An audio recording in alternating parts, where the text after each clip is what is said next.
இந்த பிரச்சனைக்கும் கூட நாராயணர் நிச்சயம் ஒரு தீர்வை கொடுத்திருப்பாரே.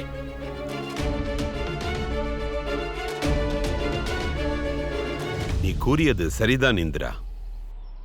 நாராயணர் தன் பக்தர்களுக்கு நல்வழி காட்டுவதற்கு நிச்சயமாக தீர்வை அளிப்பார்.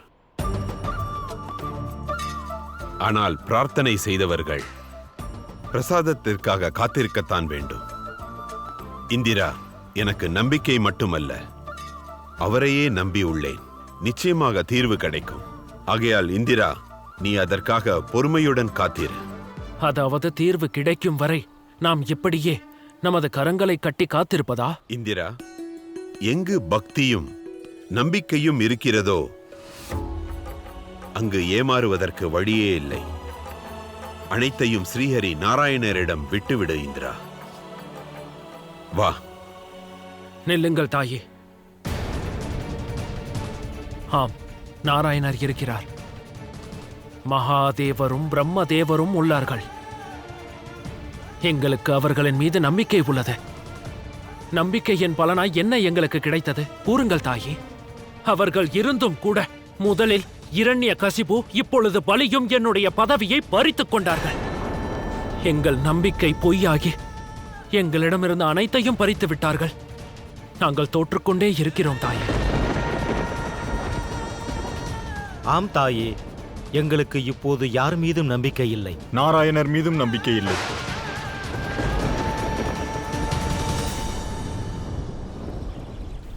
கூறுங்கள் நாராயணரே, இது என்ன வாமன அவதாரம்? கூறுங்கள். அநீதி எவ்வளவு வலிமையாக பெரிதாக இருந்தாலும் உண்மையின் மிகச் சிறிய வடிவமானது அதை எப்படி அழித்து சின்னா பின்னமாக்கும்? அதற்கு ஆதாரமாக வாமன அவதாரம் இருக்கும். அப்படியென்றால் இந்த அவதாரத்திலும் நாம் பிரிய போகிறோமா? அப்படியெனில் இம்முறையும் நமது அன்பு பெரும் வலியை தாங்கிக் கொள்ள வேண்டுமா? நாராயணரே, எனக்கு தெரியும் அதர்மத்தை அழிப்பது உங்களின் கடமை. ஆனால் உங்களது கடமையினால் ஒவ்வொரு முறையும் நான் பாதிக்கப்பட்டு என்னுடைய அன்பு ஏன் தியாகம் செய்யப்படுகிறது?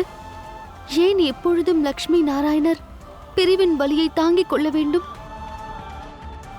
இந்த முறையும் நான் அனைத்தையும் தாங்கிக் கொள்ள வேண்டுமா? இல்லை, இப்பொழுதும் பிரிவு இருக்கும். ஆனால் இந்த முறை நாம் அதை வேடிக்கையாக மாற்றலாம். பிரபஞ்சத்தின் காக்கும் கடமையை செய்து கொண்டே நாம் இருவரும் சில காலம் அன்பு இணையர்களாகவும் கடமையாற்றலாம். என்ன கூறுகிறீர்கள்? எனக்கு ஏதும் புரியவில்லையே நாராயணரே. புரிய வைக்கிறேன், வாருங்கள்.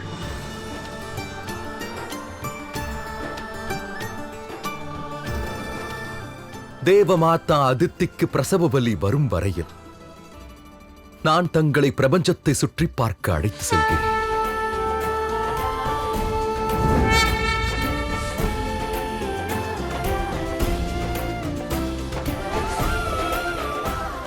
நாம் இருவரும் இப்படி செய்வதா இந்த அவதாரத்தின் போது காதல் பிரிவை தாங்கள் தாங்கிக் கொள்ள வேண்டாம்.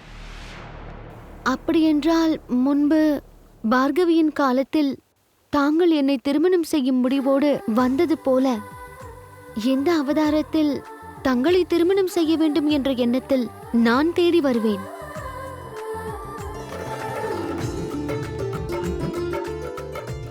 தாங்கள் மகிழ்ச்சி அடைவீர்கள் என்று எண்ணினேன். ஆம் நாராயணரே, அது நான் மிகவும் மகிழ்ச்சியாக உள்ளேன், உற்சாகமாகவும் உள்ளேன். ஆனால் என்ன யோசிக்கிறேன் என்றால், ஆகட்டும் தேவி, எனக்கு அனுமதி தாருங்கள். நான் புதிய அவதாரம் எடுக்கும் நேரம் வந்துவிட்டது. நமது காதல் கதை என்னும் இந்த காவியத்தில் சந்திப்புகளும் பிரிவுகளும் தொடர்ந்து நிகழ்ந்து கொண்டே இருக்கும்.